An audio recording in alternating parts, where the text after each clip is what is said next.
লাল শাক তোমরা অনেকবার রান্না করেছো। একবার এইভাবে রান্না করে দেখো, খেতে যেমন হয় দুর্দান্ত, তেমন সময়ও খুব কম লাগে আর উপকরণ মাত্র কয়েকটি। আজকে আমি তোমাদের দেখাবো বেগুন বড়ি দিয়ে লাল শাক ভাজা, একেবারে সিক্রেট টিপস সহ। হাই, আমি অর্পিতা চক্রবর্তী। তোমাদের সকলকে স্বাগত জানাই সাত কাহানে। চলো তাহলে শুরু করি। শাক ভাজার জন্য শাক কিভাবে কাটবে সেটা এখন তোমাদের দেখাচ্ছি। প্রথমেই শাকগুলো ভালো করে ধুয়ে নেবে, কারণ শাকে অনেক বালি থাকে, মাটি থাকে। আর একটা জিনিস, শাকগুলোকে ভালো করে পরিষ্কার করে বেছে নিতে হবে।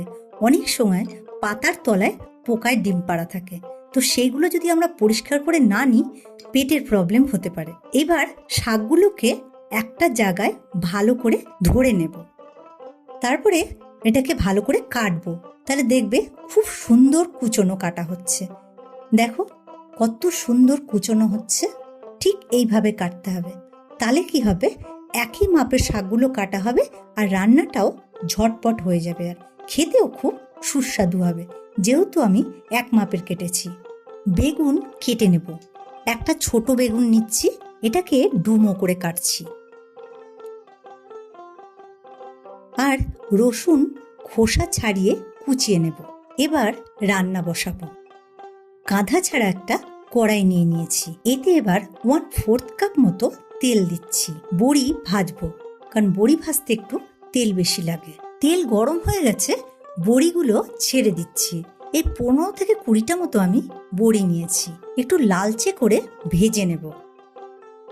বড়িগুলো ভাজা হয়ে গেছে, এবার তুলে নিচ্ছি। এই তেলে এবার বেগুনগুলো ছেড়ে দিচ্ছি। 1/4 টিস্পুন নুন, 1/4 টিস্পুন হলুদ আর 1/4 টিস্পুন চিনি দিচ্ছি। বেগুন ভাজার সময় যদি একটু চিনি দেওয়া যায়, তাহলে বেগুনের স্বাদ অনেক গুণ বেড়ে যায়। বেগুন ভাজা হয়ে গেছে, দেখো লালচে রং ধরে গেছে। এবার এগুলো তুলে নিচ্ছি। এতে এবার 2 টেবিল স্পুন মতো আরও সর্ষের তেল দিচ্ছি।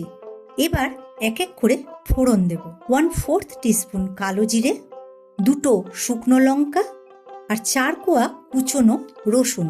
রসুন একটু লালচে লালচে রং ধরলে শাকটা ছেড়ে দেব। রসুন ভাজা খুব সুন্দর গন্ধ বেরিয়েছে। এবার শাকগুলো ছেড়ে দিচ্ছি। এতে এবার 1/2 টিস্পুন নুন, 1/2 টিস্পুন হলুদ, 1/2 টিস্পুন কাশ্মীরি লঙ্কার গুঁড়ো, ভালো করে শাকটা মিশিয়ে দেব আর খুব ভালো করে সাঁতলাবো। সাঁতলাতে সাঁতলাতে শাক একেবারে নরম হয়ে আসবে। দেখো কতটা শাক নরম হয়ে গেছে, জল বেরিয়ে এসছে দেখো। এতে এবার 1/2 টিস্পুন চিনি দিচ্ছি। জল অনেকটাই টেনে ভাজা ভাজা হয়ে গেছে। এবার একটু নারকোল কোড়া দিচ্ছি, 2 টেবিল স্পুন মতো। তোমরা চাইলে এই সময় ভেজানো ছোলাও দিতে পারো, সেটাও খুব ভালো লাগে। শাকটা আরও কিছুক্ষণ ভাজা ভাজা করে নিচ্ছি। ভাজা বড়ি আর বেগুনগুলো দিয়ে দিচ্ছি।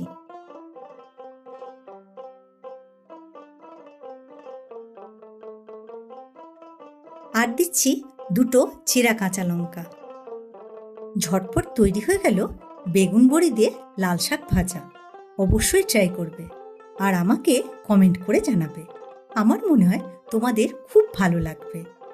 নতুন কোনো রান্নার ভিডিও দেখতে চাইলে সেটাও কমেন্ট করে জানাবে। আমি অর্পিতা চক্রবর্তী, তোমরা দেখছিলে সাত কাহানে। খুব ভালো থেকো তোমরা। ফিরে আসছি খুব শিগগিরই নতুন রান্নার রেসিপি নিয়ে।